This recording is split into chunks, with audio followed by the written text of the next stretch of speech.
नमस्कार दोस्तों, स्वागत है आपके अपने YouTube चैनल OMG स्टडी पर। आज की इस वीडियो में बात करेंगे कक्षा 7वीं के भूगोल के अध्याय 1 की, जिसका शीर्षक है पर्यावरण। तो चलिए शुरू करते हैं अपने इस वीडियो को बिना देरी किए। तो जानेंगे इस वीडियो में पर्यावरण क्या होता है। इस चैप्टर में हम मुख्य चीज़ों के बारे में पढ़ने वाले हैं, जैसे पर्यावरण क्या होता है, ठीक है। दिन प्रतिदिन हमारा पर्यावरण क्यों बदल रहा है, पारितंत्र के बारे में बात करेंगे, पारितंत्र क्या होता है, मानव निर्मित पर्यावरण क्या होता है, प्राकृतिक पर्यावरण क्या होता है। इन सभी चीज़ों के बारे में हम इसमें पढ़ेंगे।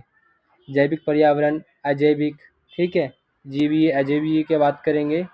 तो इसमें जितने भी आपके डाउट पर्यावरण से रिलेटेड जितने भी आज तक रहे हैं, वो सारे आपके खत्म हो जाएंगे इस वीडियो को देखने के बाद। इसलिए आपको इस वीडियो को ध्यानपूर्वक देखना है और वीडियो को अंत तक देखना है, ताकि कुछ भी आपको इसमें छूटे ना और आपको किसी भी प्रकार की वीडियो देखने की दोबारा से ज़रूरत ना पड़े।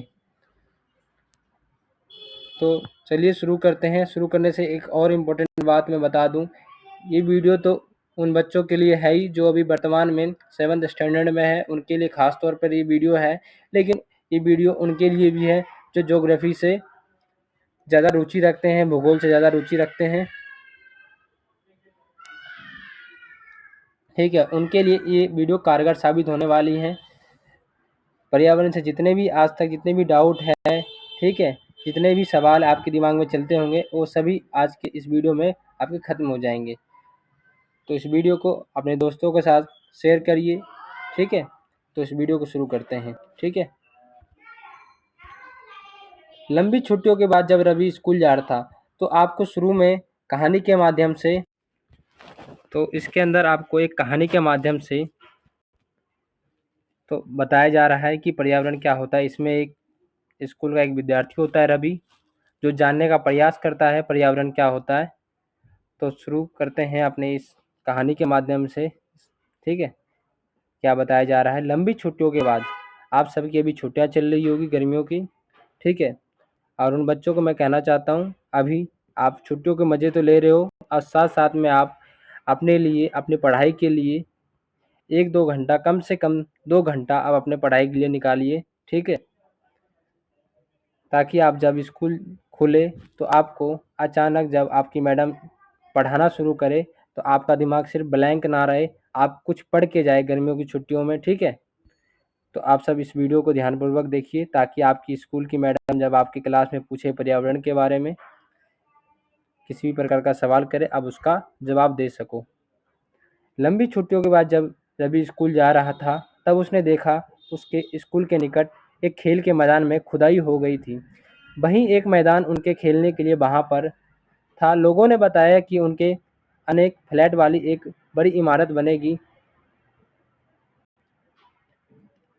जब रवि को समझ में आया कि मुलायम घास के, गेंदे के फूल व तितलियों वाला विशाल मैदान अब हमेशा के लिए नष्ट हो चुका है, तो उसकी आंखों में आंसू छलकने लगे। उसने ये बात अपने सहपाठियों को बताई, यानी कि अपने मित्रों, अपने फ्रेंड को बताया कि दोस्त, क्या हुआ कि जब मैं स्कूल से जा रहा था, जैसे कि आप सभी अपने दोस्तों को बातें बताते होंगे अपने घर के, अपने स्कूल से जाते वक्त, ठीक है, गप्पे मारते हुए जाते हो, आपसे मैं सब जानता हूँ, ठीक है। आप सब भी 1 जुलाई से स्कूल जाओगे, ठीक है। अभी तो मज़े ले लो छुट्टियों के, ठीक है। लेकिन छुट्टियों के मज़े लेने के साथ साथ आपको पढ़ना भी है। ये नहीं कि पूरे दिन आपको खेलना है, मूवी देखना है, टीवी देखना है, मोबाइल चलाना है, रील देखना है, आपको पढ़ना भी है इन छुट्टियों में, ठीक है। तो इसके अंदर जो रवि होता है, रवि देखता है कि मतलब रोज़ाना स्कूल जाता था, मतलब उसको अपने स्कूल के बगल में एक मैदान था। जब स्कूल खुला तो उस मैदान के अंदर मतलब बिल्डिंग बनने जा रही है, तो ये गलत है। उसके आंखों में आंसू आ गए, क्योंकि उस मैदान में वो अपने दोस्तों के साथ खेलता, अपने दोस्तों के साथ क्या करता था, वो उसी मैदान में खेला करता था। तो इसलिए उसके आंखों से आंसू छलकने लगे और ये अपने जो बातें थी, जो उसने देखा आते वक्त रास्ते में, अपने मित्रों को बताता है और अपने टीचर से भी पूछने का प्रयास करता है। जैसे कक्षा में पहुंच कर रवि पूछता है शिक्षक से ये सारी बातें, लेकिन उससे पहले सुबह की जो प्रार्थना होती है उसमें प्रधानाचार्य जी भी कहते हैं कि हमारा पर्यावरण देखो किस प्रकार बदल रहा है। कक्षा में रवि ने अपने शिक्षक से पूछा, पर्यावरण है क्या? आपको बता दूं, पर्यावरण वो चीज़ है जो हमारे आसपास, मतलब हमारे चारों तरफ, वो सारी चीज़ पर्यावरण है, चाहे वो सजीव हो चाहे निर्जीव हो। जैसा कि आपके आसपास जो भी घर, बिल्डिंग, कोई भी चीज़ आपकी दिख रहा होगा, ठीक है, वो सारी चीज़ क्या हो जाएगा, वो पर्यावरण कहलाता है। ठीक है, आपको समझ नहीं आ रहा होगा तो आपको सीधे शब्दों में, आसान शब्दों में बता दूं। ठीक है, तो किसी भी जीवित या जीव के आसपास की हर चीज़, जैसे कि लोग, स्थान और वस्तुएं, उसके पर्यावरण का निर्माण करते हैं, जो कि प्राकृतिक तथा मानव निर्मित हो सकते हैं। तो आपके आसपास प्राकृतिक पर्यावरण भी होते हैं और मानव निर्मित पर्यावरण भी होते हैं। तो आपके आसपास प्राकृतिक पर्यावरण और मानव निर्मित पर्यावरण दोनों होते हैं। ठीक है, आगे चलते हैं इस टॉपिक में। रवि कहने लगता है, इसका अर्थ क्या है पर्यावरण का? मतलब यानी कि स्कूल, भवन, मेज, ठीक है, ये सारी पर्यावरण की चीज़ें हैं। रखी कुर्सियाँ, यहाँ तक कि खुला मैदान, कूड़ा करकट, मेरा दोस्त, ये सभी हमारे पर्यावरण के अंग हैं।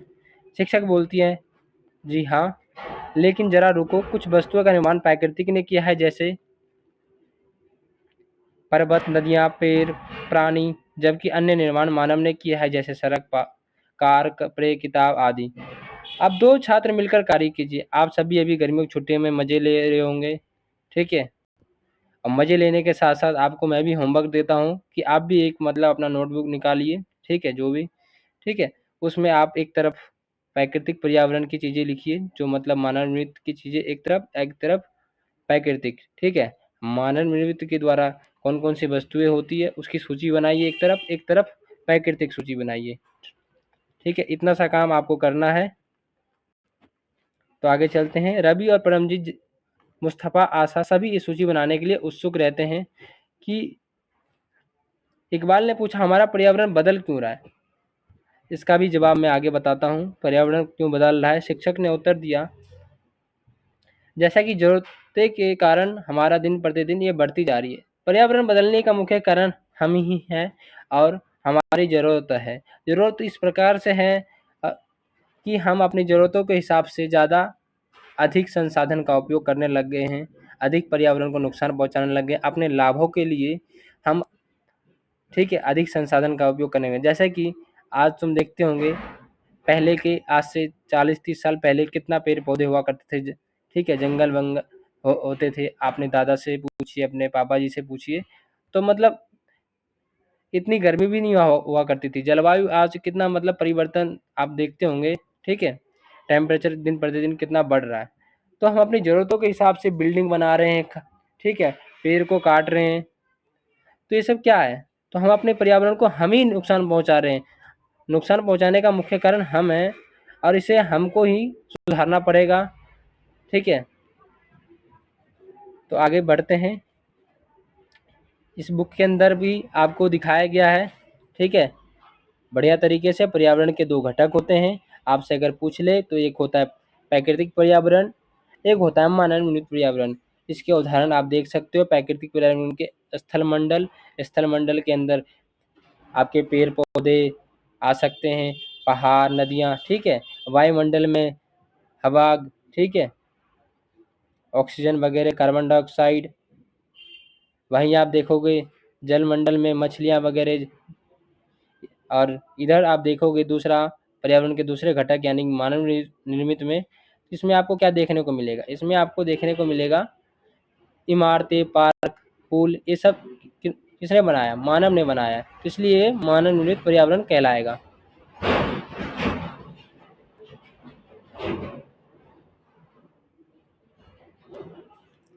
तो आगे चलते हैं। यहाँ आपको दिखेगा मानव के द्वारा एक व्यक्ति, परिवार, समुदाय, ठीक है, धर्म, शैक्षिक, आर्थिक, राजनीतिक बनाया गया है। क्योंकि ये सब मानव ने बनाया है अपने लिए। धर्म, ठीक है, समुदाय, परिवार, जात पात, ठीक है, ये भी अजीब, ये क्या होते हैं, इनके बारे में भी पढ़ लेते हैं। ये क्या है? जीवीय सजीव प्राणियों का संसार जैसे कि पादप एवं जंतु जीवीय कहलाते हैं, जिसमें जान होती है। ठीक है। अजीवीय जिसमें जान नहीं होता। निर्जीव पदार्थ जैसे कि आपका टेबल, पंखा, कुर्सी। ठीक है। आगे बढ़ते हैं। ऊपर के वार्तालाप से आप समझ गए होंगे कि किसी भी जीवित प्राणी के चारों ओर पाए जाने वाले लोग, स्थान, वस्तुएं एवं प्रकृति को पर्यावरण कहते हैं। एक अच्छा सा परिभाषा है, आप नोट डाउन कर लीजिएगा यहाँ से। ठीक है। किसी भी, यहाँ से नोट डाउन करिएगा, किसी भी जीवित प्राणी के चारों ओर पाए जाने वाले लोग, स्थान, वस्तुएं एवं प्रकृति को पर्यावरण कहते हैं। ठीक है। बहुत अच्छा सा आपको बताया गया है यहाँ पर अच्छी से परिभाषा देकर। तो विशेष तौर पर आप इसको अच्छे से पढ़िएगा और इसको नोट भी करिएगा। ठीक है। ये प्राकृतिक एवं मानव निर्मित परिघटनाओं का मिश्रण है। जो हमारे आसपास चारों तरफ जो चीज़ें, पर्यावरण को चीज़ें हम जो देखते हैं वो मिक्स हैं। मिक्स ऐसा कि मतलब प्राकृतिक चीज़ें भी हो और मानव निर्मित चीज़ें भी हैं। आप देखते होंगे आपके आसपास पेड़ पौधे हैं, ये किस में आ जाएंगे? प्राकृतिक में आ जाएंगे। आपके आसपास क्या है? बिल्डिंग है, सड़क है। ठीक है। टेबल, पंखा, ये सब क्या हो गया? मानव निर्मित। जिसने मनुष्य ने जिस चीज़ को बनाया वो मानव निर्मित पर्यावरण के अंदर आता है। परिघटनाओं का मिश्रण है हमारे चारों तरफ पर्यावरण का। प्राकृतिक पर्यावरण में पृथ्वी पर पाई जाने वाली जीवी अजीवी दोनों परिस्थितियां सम्मिलित होती हैं। आगे पढ़ते हैं। जबकि मानवीय पर्यावरण में मानव की परस्पर क्रियाएं, उनकी गतिविधियां एवं उनके द्वारा बनाई गई रचनाएं भी सम्मिलित हैं। यहाँ पढ़ते हैं। यहाँ क्या है? शब्द की उत्पत्ति के बारे में पढ़ते हैं। आपको बता दूं एक चीज़ें, बुक के अंदर किसी भी चीज़ को आपको छोड़ना नहीं है, सारी चीज़ें आपको पढ़ना है, चाहे आप। ठीक है।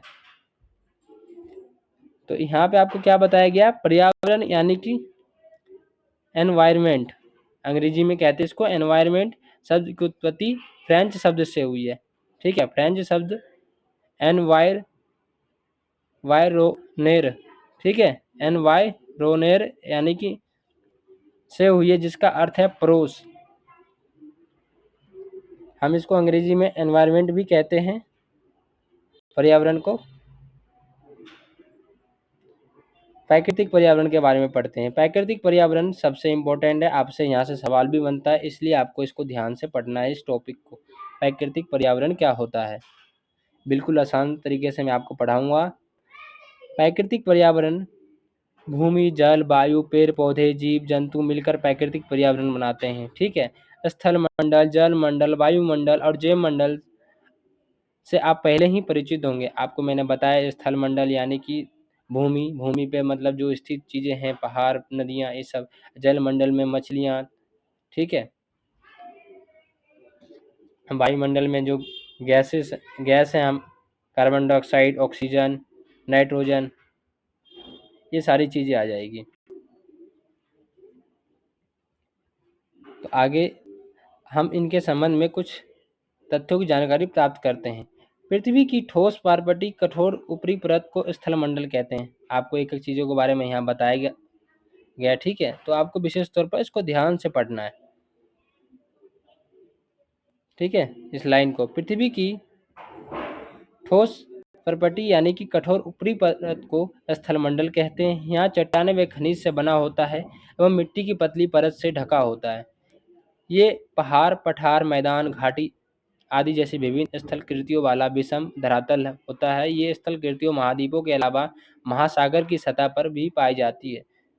ठीक है। आप सब समझ गए होंगे स्थल मंडल क्या है। स्थल मंडल का वो क्षेत्र जो हमें वन, कृषि, मानव बस्तियों के लिए भूमि, पशु चरने के लिए घास स्थल प्रदान करता है। आप सब बिल्कुल आसान से समझ गए होंगे क्या कहना चाहता है। इसलिए मैं कहता हूँ किताब पढ़ने के लिए, नोट्स से पढ़ के आप सब सोचते होंगे नोट्स पढ़ लेंगे। ठीक है। उससे हमें समझ आ जाएगा, या 10 मिनट की, 5 मिनट की वीडियो बना के हमें बता दीजिए, हम उससे समझ लेंगे। लेकिन मैं कहूँगा वो सब काम कब आता है? जब आपका एग्ज़ाम नज़दीक आता है। मैं सिर्फ उन बच्चों के लिए कहना चाहता हूँ, मतलब जो बच्चे अभी 7th स्टैंडर्ड में गए हैं, तो वो सारी चीज़ें जब हमारा एग्ज़ाम निकट होता है, पास में आता है, त नोट्स की सहायता उस समय हमें को पड़ती है। तो अभी आपके पास काफ़ी ज़्यादा टाइम है, तो आप किताब से पढ़िए। ठीक है। आप किसी भी टॉपिक को पढ़ रहे हो तो आपको मतलब लाइन टू लाइन पढ़ना पड़ेगा, आपको ध्यानपूर्वक पढ़ना पड़ेगा, ठीक है। तो आपको किताब में सारी चीज़ें मिल जाएगी जो आपको नोट्स में नहीं मिलती, ठीक है। नोट्स में क्या होता है, शॉर्ट्स होता है, शॉर्ट में आपको पढ़ना पड़ता है, लेकिन आपको देखिए यहाँ पे एक चीज़ें 2 बार 3 बार आपको अलग अलग तरीक़ों से बताया गया है किताब के अंदर, जो चीज़ें हमें नोट्स में नहीं मिलता। स्थल मंडल वो क्षेत्र है जो हमें वन और कृषि एवं मानव वस्तु के लिए भूमि, पशु चरने के लिए घास स्थल प्राप्त करता है। आप सब समझ गए होंगे। ये खनिज संपदा का भी एक स्रोत है।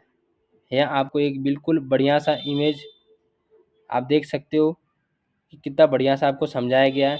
जिस बच्चों को अगर परिभाषा या समझ नहीं आया, आप इस चित्र के माध्यम से समझ सकते हो जलमंडल क्या होता है, वायुमंडल क्या होता है, स्थलमंडल क्या होता है, ठीक है।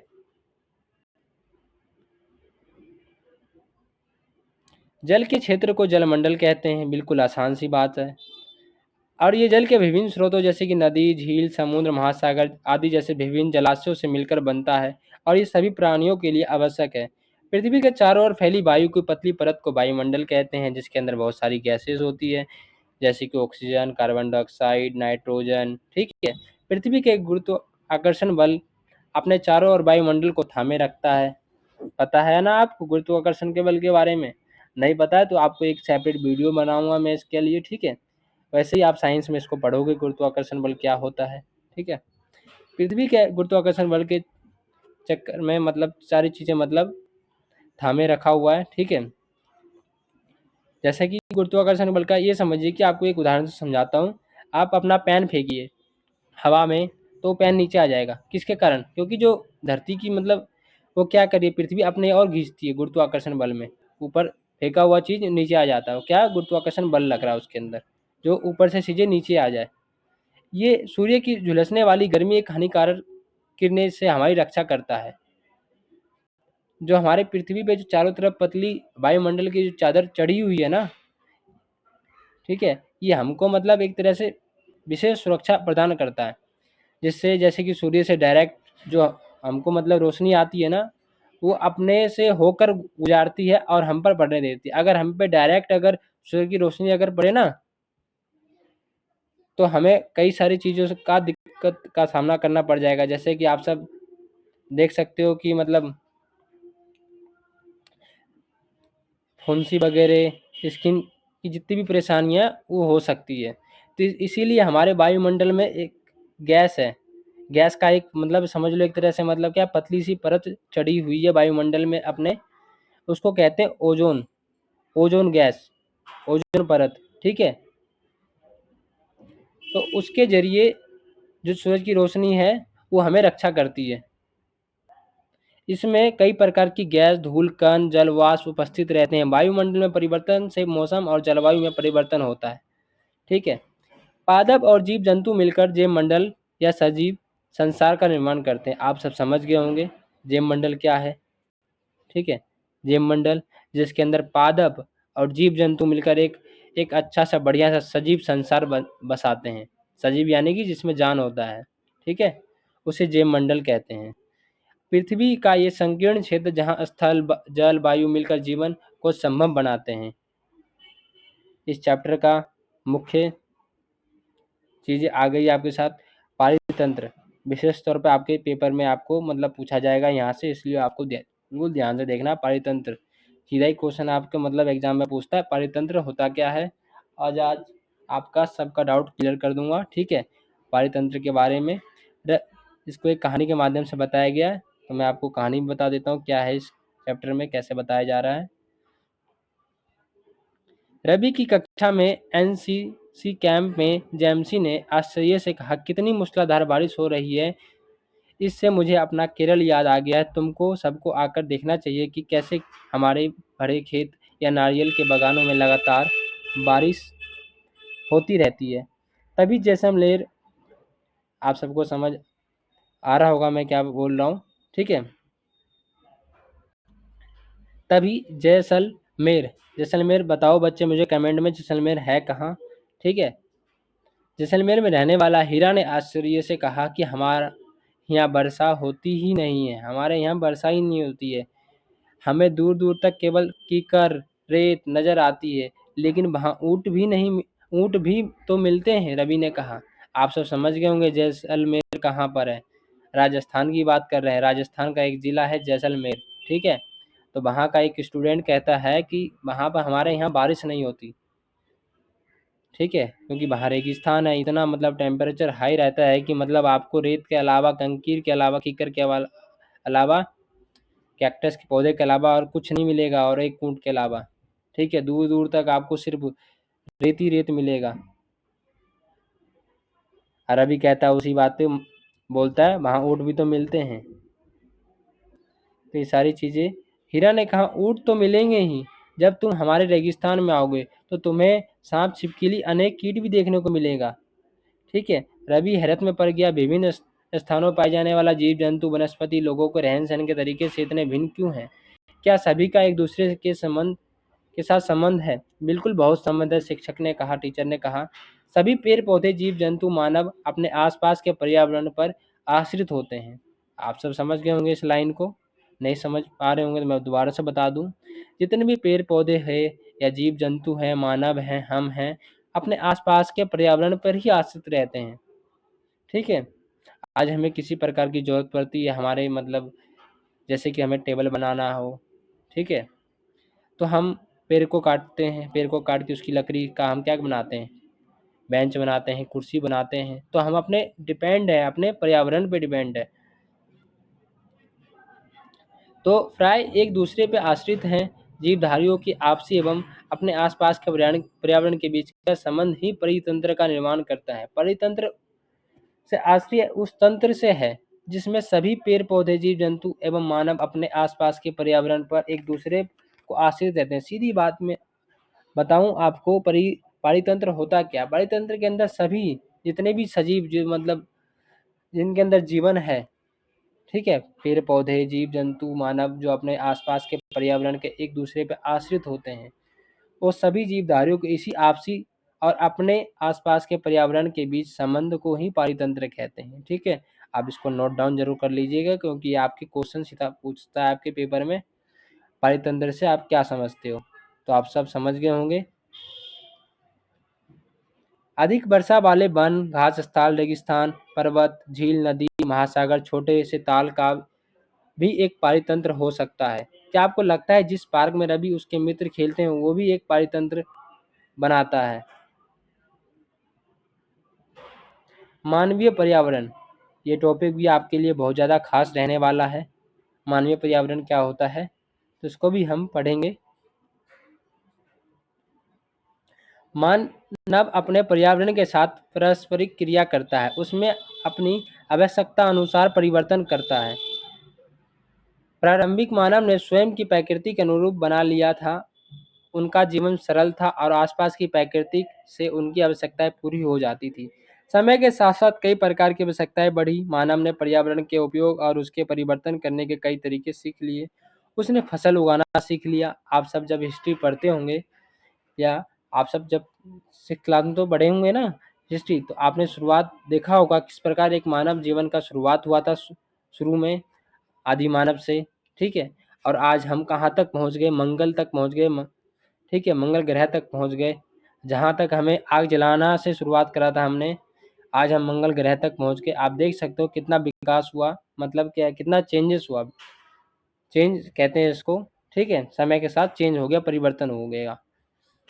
तो वही सारी चीज़ें हैं।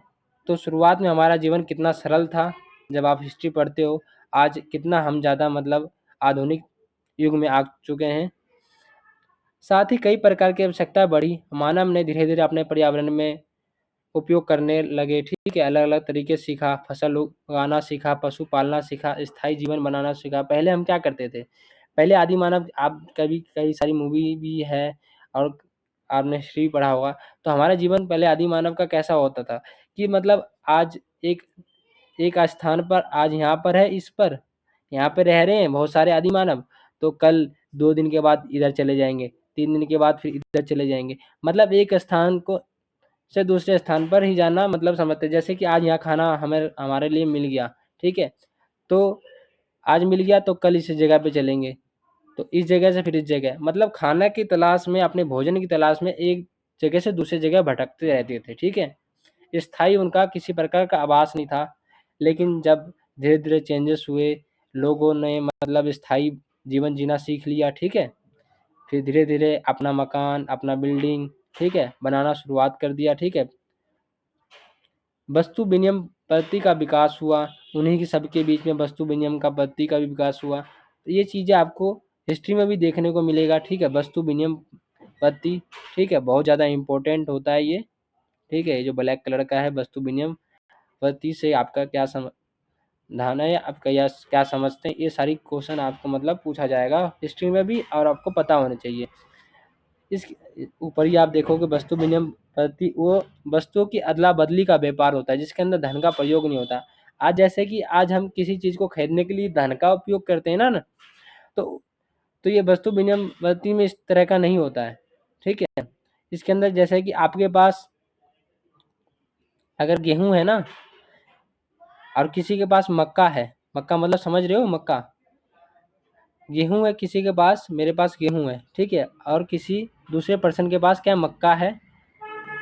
इस गेहूं वाले इंसान को मक्का चाहिए, इस मक्का वाले इंसान को गेहूं चाहिए, तो ये क्या कर लेते हैं, आपस में एक्सचेंज कर लेते थे। क्या कर लेते थे, एक्सचेंज कर लेते थे, और जिसको जिस प्रकार की जरूरत होता था वो उस प्रकार का चीज़ें उससे ले लेते थे। तो इसी को वस्तु विनिमय पद्धति कहते हैं, ठीक है। ये जो वस्तु विनिमय पद्धति है, ये अभी भी कई सारे गाँव में भी चलती है, ठीक है। आज भी बहुत सारे ऐसे इलाके हैं ग्रामीण, अब तो बहुत कम हो गया, लेकिन आज भी गांव वगैरह में ये चलता है वस्तु विनिमय पद्धति का, जिसके अंदर आज भी लोग अपनी ज़रूरत के हिसाब से सामान दे देते हैं और वो सामान उनसे ले लेते हैं। व्यापार आगे बढ़ते हैं। व्यापार आरंभ हुआ और वाणिज्य का विकास हुआ। औद्योगिक क्रांति से बड़े पैमाने पर उत्पादन प्रारंभ हो गया। परिवहन तेज गति से प्रारंभ हुआ। सूचना क्रांति से पूरे विश्व में संचार सहज और द्रुत हो गया। तो चेंजेस के साथ साथ, ठीक है, समय बदला, समय बदलने के साथ साथ आज हम इतने आगे पहुंच चुके हैं, मंगल ग्रह तक पहुंच, हमारी टेक्नोलॉजी इतनी आगे पहुंच चुकी है कि आज हम दूर बैठे कोई अमेरिका में बैठे इंसान से बात कर सकते हैं। तो इतनी सारी चेंजेस आप देख सकते हो, हम कहाँ से कहाँ तक आ चुके हैं। क्या आप जानते हैं कि आप गर्मी में रसीला तरबूज एवं सर्दी में भुनी हुई मूंगफली खाना क्यों पसंद करते हैं? प्राकृतिक एवं मानवीय पर्यावरण के बीच सही संतुलन होना आवश्यक है। मानव को पर्यावरण के साथ साथ समरसता से रहने एवं उसका उपयोग सीखना चाहिए। रवि की कक्षा में मिजोरम की एक लड़की है। आप सब कमेंट में मेरे को जरूर बताना, ठीक है, मिजोरम की राजधानी क्या है। आपके लिए एक सेपरेट वीडियो में लेके आऊँगा राज्य राजधानी की, ठीक है। वो वीडियो एक दो दिन में डाल दूंगा मैं, टाइम मिलेगा तो। आपको ये कमेंट में ज़रूर बताओ, ठीक है, मिजोरम की कैपिटल क्या है, और मिजोरम भारत के किस साइड पड़ता है, कौन सी दिशा में। रवि की कक्षा में मिजोरम की एक लड़की है, नूरी। वो अपने अक्सर अपने स्थान की हरियाली की बात करती थी, या करती है। खेल का मैदान नष्ट होने के कारण रवि की उदासी को देखकर नूरी ने उसे आने वाली छुट्टियों में अपने घर मिजोरम आने को कहा, और रवि के शिक्षक ने सभी बच्चों को कहा कि छुट्टियों में वो जिन स्थानों पर जाएंगे वहाँ के भूदृश्य, घरों एवं लोगों की क्रियाकलापों का चित्र बनाकर लाए। आप जितने भी दोस्त या मेरे भाई, छोटे भाई, जितने भी गांव वगैरह गए हो, ठीक है, गांव वगैरह से वीडियो देख रहे हो, तो इस वीडियो को आप जो देख रहे हो उसके लिए मैं क्या कहूँगा कि आप सब गर्मियों की छुट्टियों में गए हो अपने दादा दादी या अपने नाना नानी के घर पर, तो वहाँ एक काम करना, वहाँ आपको किसी प्रकार का आपको मतलब वो दृश्य मतलब घरों में किस प्रकार रहन सहन है वहाँ के बारे में मेरे को बताना, या अपने कॉपी में नोट करना। वहाँ किस प्रकार का मतलब मौसम है, जलवायु है, और आप जिस शहर में आके मतलब पढ़ते हो वहाँ का किस प्रकार डिफरेंसेस, मतलब समझ रहे हो मैं क्या कहना चाहता हूँ, डिफरेंसेस मेरे को बताओ, ठीक है। तो ये सारा चीज़ आपको करना है, तो आगे ये चैप्टर आपका ख़त्म हो जाता है, यहीं तक रहता है, ठीक है। आपके लिए मैं एक सेपरेट वीडियो लेके आऊँगा जिसके अंदर आपको जितने भी क्वेश्चन आपको दिख रहे हैं वो सभी आपको क्वेश्चन मैं करवाऊँगा, और क्वेश्चन किस प्रकार अटेंड करोगे आप वो सभी तरीके में बताऊँगा। तो आज के लिए इतना ही। वीडियो देखने के लिए धन्यवाद। वीडियो को शेयर करो, ठीक है।